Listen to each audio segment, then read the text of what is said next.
Today we're going to be installing this RC8 unit from RideController. This unit can be controlled through a smartphone, a smartwatch, or a tablet. It's Bluetooth controlled and you can use it to control accessories on your vehicle.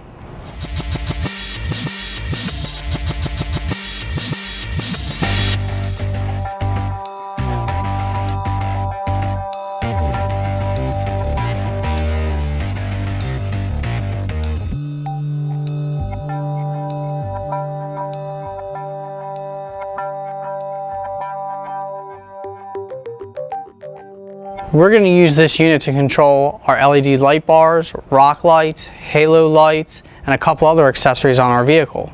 We'll show you how to install these to your relay. This is an 8 relay unit. It has a common, normally open, and normally closed on each relay. This is a low voltage unit. You'll have power and ground. You'll want to power up your unit from a 12-volt source.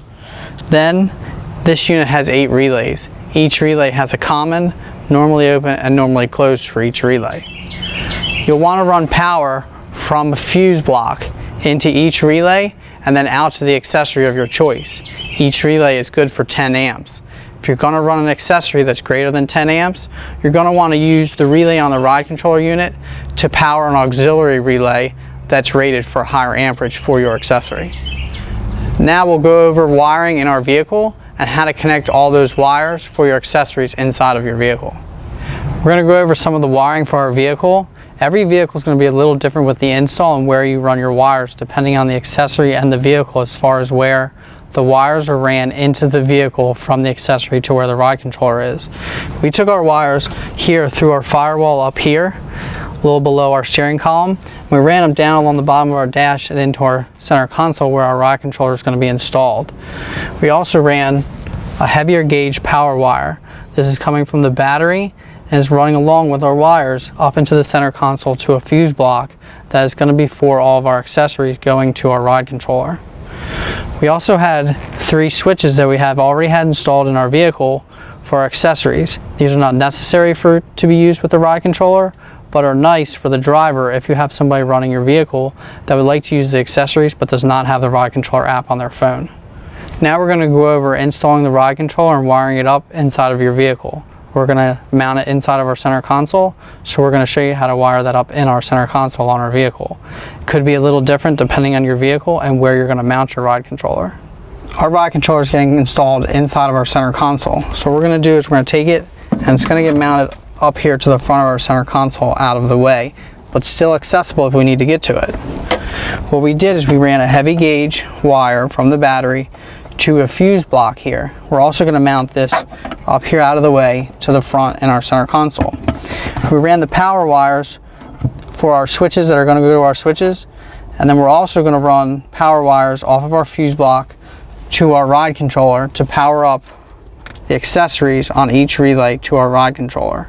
Depending on how many accessories you're going to run to your RideController, it's going to depend on how many fuses you're going to need and what size fuses you're going to run. We started wiring our RideController up inside our center console. We ran wires from our fuse block that we're going to mount down here to our RideController. Now we ran power wires to each relay that we're going to use to power our accessories. Then we ran jumper wires for 3 of our accessories over to one of the other relays. That is going to be for a flash module. We have these flash modules that we're going to use for our rock lights and some strobe lights. To change patterns on the flash module, you have to send a 12-volt power momentary to the yellow wire to change for your patterns. So we did that with one of the relays in our RideController. We'll go in our app when we download our app and we'll set that relay to a momentary switch. That will allow us to change the patterns for each one of the accessories that we want to do that with. Now, each relay has a common in the center and then a normally open on the left and a normally closed on the right. If you're going to use your relay like a switch to turn something on and off, you're going to run power into your common and then run out on the normally open to your accessory. If you had an accessory that you wanted to have constant power to, but kill power and shut it off, then you would use your normally closed. We ran power in from our fuse block to relay 1 for strobes, and then we jumped it over to relay 2 for the momentary for our pattern. We then ran power in for halos, jumped to that so that we can change patterns to make our halos flash. We also have rock lights. We ran in on relay 5 for our rock lights, and we're going to make them flash as well, so we ran a jumper over to relay 6 so that we can change patterns on that. 7 and 8 we're going to use for light bars. We have a 50 and then a 20 down on our bumper we're going to use. We're going to go ahead and make the connections for the wires that we ran out to our accessories now on each one of our relays.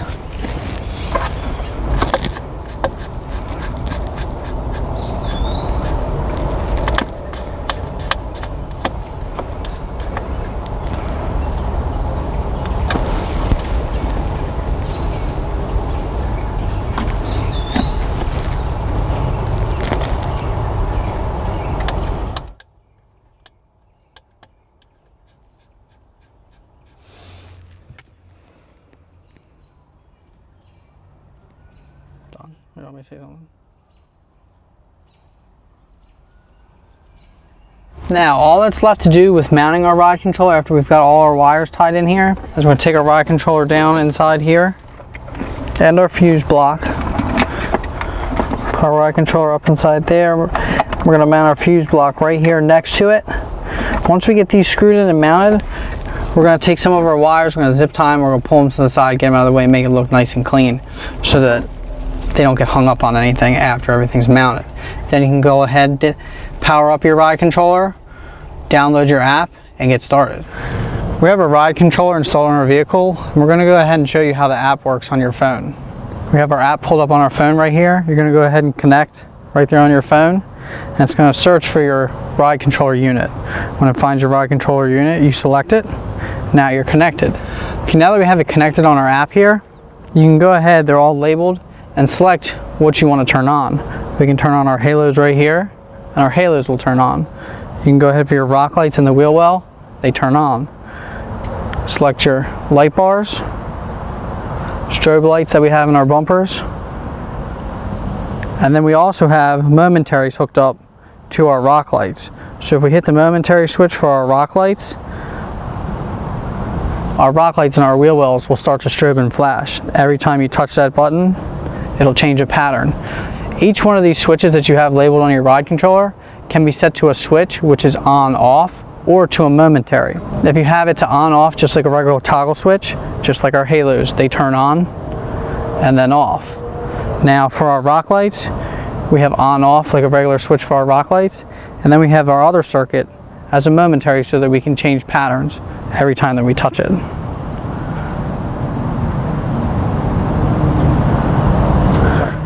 When you set up your app, you go to the settings, and that allows you to label each one of your relays and change it to momentary or on off.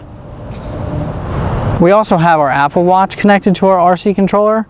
All you do is pick your RC like you would on your phone, and you can control your rock lights, scroll through, turn on your accessories with your Apple Watch as well. This is a great feature that allows you to control the accessories on your vehicle right from your watch.